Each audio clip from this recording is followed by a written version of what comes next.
राधे राधे, जय श्री कृष्ण। स्वागत है आपका हमारे ज्ञान भक्ति चैनल में। तो दोस्तों, आज हम आपको अहोई अष्टमी व्रत के बारे में बताएंगे। इस वर्ष अहोई अष्टमी 28 अक्टूबर दिन बृहस्पतिवार को है और पूजा का समय 5:39 से 6:56 तक रहेगा।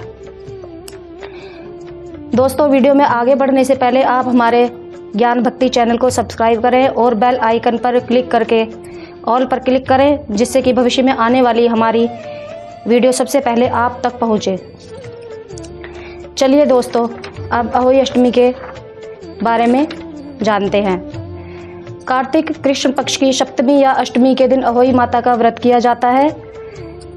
जिस वार की दीपावली होती है उसी वार का यह व्रत किया जाता है। तारे निकलने के बाद कहानी सुने। कहानी सुनते समय एक पट्टे पर लोटा रखें, चांदी की अहोई रखें, 2 मिठाइयाँ रखें, हलवे का भोग लगाएं और कुमकुम से माता का तिलक करें। होई माता को हलवे का भोग लगाएं, लोटे पर सातिया बनाएं, एक कटोरी में हलवा और बायना रखें, हाथ में गेहूं के दाने लेकर कथा सुने। कहानी सुनने के बाद बायना सासू जी के पैर छूके सासू माँ को दे दें, या अपने से बड़ी जेठानी है, जो भी है अपने से बड़ी ननद है, जेठानी है, सास, उनको हम बायना दे सकते हैं और बाद में उनका आशीर्वाद लें।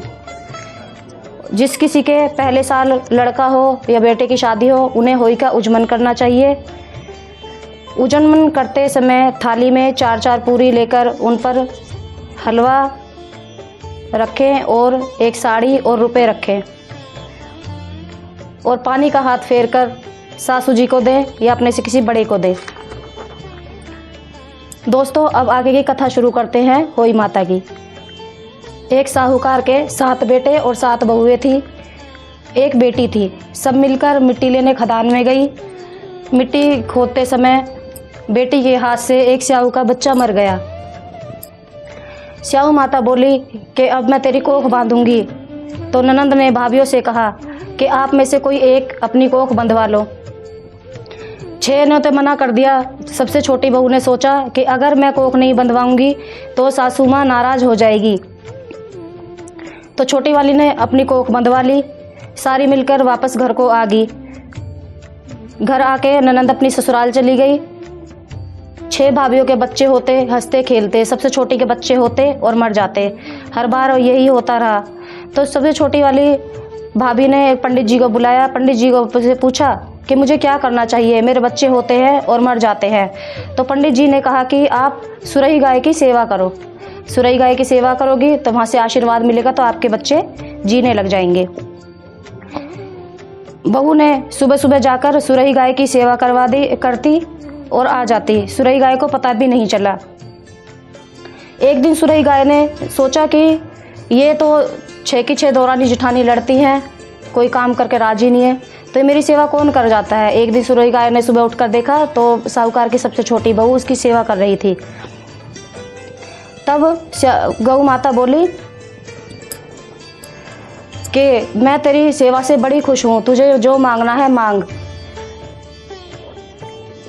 छोटी बहू ने कहा, हे गौ माता, स्याऊ आपकी सहेली है, तो आप अपनी सहेली से कहकर मेरी कोख खुलवा दें। गौ माता ने कहा कि ठीक है, मैं वचन देती हूँ, मैं तेरा कोख खुलवा दूंगी। गौ माता बहू को लेकर स्याऊ के पास चल दी। चलते चलते एक पेड़ के नीचे बैठी। 7 समंदर पार जाने के लिए चलते चलते थक गए तो एक पेड़ के नीचे बैठ गए। उस पेड़ पर गरुड़ पंखनी रहती थी। गरुड़ पंखनी के बच्चे को एक सांप आके खाने लगा। सांप को देखा तो साहूकार की बहू ने सांप को मार दिया और गरुड़ पंखनी के बच्चे को बचा लिया। गरुड़ पंखनी आई और बहू को ही चोंच मारने लगी। तो बहू बोली, मैंने तेरा बच्चा नहीं मारा, मैंने तो सांप से उसे बचाया है। तब गरुड़ पंखनी बोली कि बता तू क्या मांगती है। तब बहू बोली, 7 समंदर पार पर स्याऊ माता रहती है, तुम हमको वहाँ पहुँचा दो। गरुड़ पंखनी ने उनको अपनी पीठ पर बिठाकर स्याऊ माता के पास पहुँचा दिया। स्याऊ माता गौ माता को देखकर बोली, आओ बहन, बहुत दिन बाद आई हो। स्याऊ माता बोली, मेरे सिर में बहुत जू पड़ गई है। तो साहूकार की बहू ने उसकी सारी जू निकाल दी। तब स्याऊ माता बोली, तूने भलाई करी है, इसलिए तेरे 7 बेटे और 7 बहुएं होंगी। तो बहू बोली, मेरा तो एक भी बेटा नहीं है, 7 कहाँ से होंगे। तब स्याऊ बोली, क्यों नहीं होंगे। तब बहू बोली, वचन दे। तब स्याऊ माता बोली, अगर मैं वचन से फिर जाऊं तो धोबी के घाट की कंकर बनूं। तब साहूकार की बहू बोली, मेरी कोख तो तेरे पास बंधी पड़ी है। तब स्याऊ माता बोली, तूने मुझे ठग लिया, मैं तेरी कोख कभी नहीं खोलती, पर अब खोलती हूँ। जा, तेरे 7 बेटे और 7 बहुएं होंगी। 7 उजमन करना, 7 होई मांडना, 7 कड़ाही करना। वह घर गई तो देखा 7 बेटे और 7 बहुएं बैठी हैं। बहुत सारा धन हो गया है और उसने 7 होई मांडी है, 7 कड़ाही करी है और 7 उजमन करे हैं। सारी जिठानी बोली, जल्दी जल्दी पूजा कर लो, नहीं तो छोटी रोने लग जाएगी। कुछ देर बाद वो बच्चों से बोली, तुम्हारी चाची आज रोई नहीं, देख के आओ कि क्यों नहीं रोई।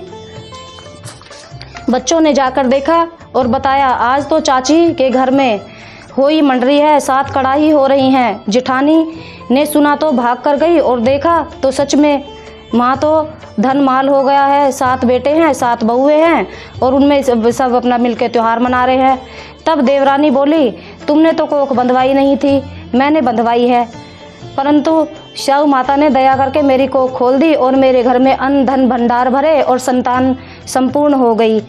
हे स्याऊ माता, जैसे साहूकार के बेटे की बहू की कोख खोली और उसके घर भर दिए अन्न धन भंडारे से, वैसे सबकी पूरी करना, सबको सुखी करना, कहते सुनते सब परिवार को खुश रखना। जय हो माता की।